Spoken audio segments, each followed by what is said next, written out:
My brother-in-law fell in love with my wife. The family betrayal that shattered everything. I'm just an ordinary man, living a simple life with the woman I love and a family I care deeply for. We often gathered with our extended family, sharing joyful moments, supporting each other through ups and downs. I truly believed in the bond of family and the love we shared as siblings and in-laws. But one day, everything began to change. My wife received an invitation to lunch from my brother-in-law, my sister's husband. He said he had something important to share with her. We assumed he might be having trouble in his marriage and needed someone to talk to. My wife agreed to meet him, thinking she was offering a listening ear. But that meeting opened the door to a series of terrifying truths we never could have imagined. That evening, my wife came home with a look I'd never seen before.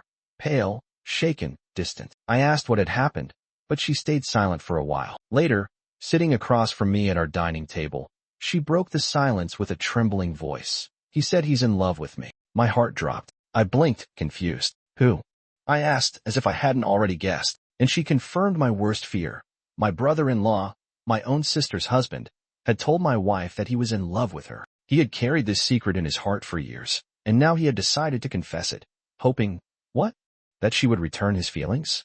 My wife told him she was shocked and disgusted. She reminded him she was married, to me, and that he was married, to my sister. She walked out immediately, furious and heartbroken, not because of his feelings, but because of the betrayal toward our entire family. I couldn't process it. This man, who stood beside me in family photos, who toasted us at our wedding, who called me brother, had been harboring feelings for my wife, and worse, had decided to act on them. That night, I couldn't sleep. My thoughts were racing. I kept replaying every family gathering, every smile, every joke he cracked at our dinner table. Was it all a lie?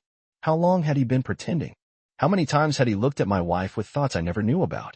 The next day, I confronted him. I asked him calmly at first, hoping maybe it was a misunderstanding. But no, he admitted it, boldly. He said he had tried to suppress it for years, that he respected me, but couldn't help the way he felt. He tried to paint it like he was the victim of some tragic, uncontrollable emotion. But to me, it was a choice, a boundary crossed, a betrayal. My hands were shaking. I didn't hit him. I wanted to, but I didn't. I just stood there, breathing heavy, my heart pounding in my ears. I walked out of that room feeling like something had died. My trust, my respect, maybe even part of my family. The hardest part was telling my sister. How do you tell your own flesh and blood that the man she married, the father of her children, had just confessed love for your wife? I remember her face when I told her. It was like the air was sucked out of the room. Tears filled her eyes instantly, not because she doubted me, but because, deep down, I think she already knew. She said there had been signs, late-night phone calls, strange disappearances, distance in their intimacy. But she had convinced herself it was stress, work, pressure from being parents. She never imagined it was because he was in love with someone else, let alone my wife. What happened next felt like watching a slow-motion train wreck. When my sister confronted her husband, the fallout was nuclear. He didn't deny it. He didn't even apologize. Instead, he accused her of not being present, of failing him emotionally, as if that somehow justified secretly longing for my wife. My sister was shattered. But here's the thing about heartbreak in a family. It doesn't stay in one room. It echoes through every hallway, across every holiday, into every conversation. Word got out, first to our parents, then our cousins, and soon the whole extended family knew. The sides were taken. Some believed me and my sister. Others, shockingly, tried to downplay the betrayal. She didn't do anything physical, they said. It's just emotions, they excused. But what they didn't understand was that emotional betrayal often cuts deeper than physical. It wasn't just a crush. It was secrets, lies, desecration of trust between families. And the most terrifying part? This wasn't over. A few days later, my wife sat me down, tears in her eyes, hands trembling. And then came the next revelation. She had known about his feelings for almost a year. I felt like the floor had disappeared beneath me. I asked her, "Why didn't you tell me?" And she said, "Because I thought it would ruin everything.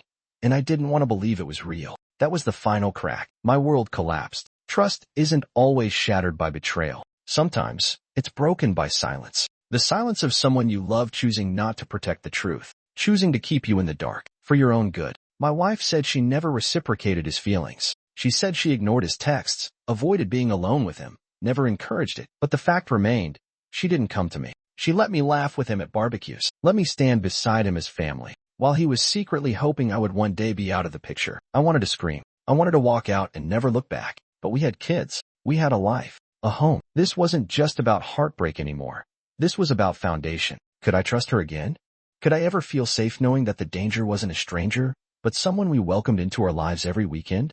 My sister moved out the next week. She filed for separation quietly. She didn't want drama, but the pain in her eyes was louder than anything she could ever say. She felt betrayed by him, by my wife, even by herself for not seeing it sooner. Family gatherings stopped. Birthdays were missed. Group chats went silent. What used to be a tightly knit family turned into separate islands, connected only by shared pain. After the truth came out, our lives didn't explode all at once. They unraveled, thread by thread, quietly, painfully, like trying to hold water in your hands as it slips through your fingers. My wife and I started therapy. It wasn't easy at first. I didn't want to sit beside her, let alone speak. But I owed it to myself, and to our children, to at least try, to see if there was anything salvageable in the ashes. In therapy, I learned something I never expected, that forgiveness isn't about letting someone off the hook. It's about letting yourself off the hook from carrying the weight of betrayal. I didn't have to forget. I didn't even have to fully trust again, but I could begin to heal for me. My sister struggled. For a long time, she blamed herself, asked why she hadn't seen the signs, why her husband, my brother-in-law, would throw everything away for a fantasy. I reminded her that love, when twisted by ego and entitlement, stops being love. It becomes possession. And possession is not loyalty, not respect, not love in its purest form. It took months, but she eventually began to smile again, to go out with friends, to dream again. Because healing, I learned, doesn't happen in silence. It happens in brutal honesty, in grief, in rebuilding. One morning, I stood in front of the mirror and saw myself, not the man shattered by betrayal, not the husband reeling from lies, not the brother caught in a web of deception, but just me. I realized something powerful in that moment. What happened around me didn't define what lived within me. My integrity hadn't wavered. My love for my children remained intact, and my sense of right and wrong had never left me. I had been dragged through fire, yes, but I came out not burned, only refined. That's the thing people don't talk about enough.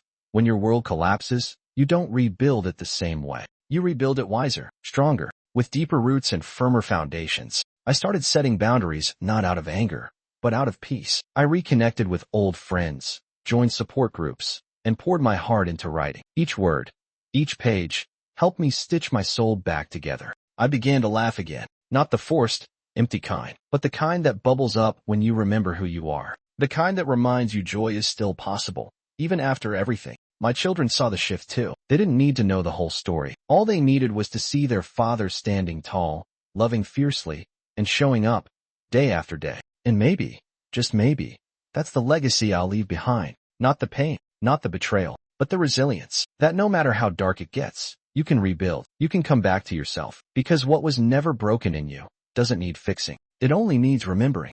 If you're still listening, if you're still here with me on this journey, then I believe this part might be the most important. What I've learned from this entire ordeal, and what I want you to take with you. First, love is not blind. Love sees everything. It just chooses to believe in the best of people. And while that's a beautiful thing, it doesn't mean you should ignore the signs, the gut feelings, the subtle shifts in behavior that whisper, something isn't right. Second, truth always finds its way out. No matter how carefully someone hides it, how quiet they keep it, or how it surfaces. And when it does, it might shatter illusions, but it also sets you free. Third, you cannot carry everyone. You can love your family. You can support them, but you cannot sacrifice your mental health, your identity, your sanity, just to keep the peace. Because peace built on silence and secrets? That's not peace. That's a prison. Fourth, forgiveness is not the same as reconciliation. I have forgiven my brother-in-law. I have forgiven my wife. Not for them, but for myself. But that doesn't mean I let them back into my life. Forgiveness is a release. Reconciliation is a choice. And those are not the same thing. Fifth, and maybe most powerfully, you are not alone. If you've been betrayed, if someone you trusted tore your world apart, if you're standing in the ashes of a life you thought was solid, I see you. I've lived that heartbreak, and I promise you this, you will rise. And finally, I want you to know this. You are not defined by what was done to you. You are defined by how you heal, how you stand again, and how you love, even after it all. If this story has reminded you of your own scars, I hope it also reminds you of your strength. If this heartbreak has mirrored yours, I pray it also reflects your hope. Because at the end of it all, after every betrayal, every sleepless night, every tear, there is you. Still breathing, still standing, still here. And that is enough. As I sit here today,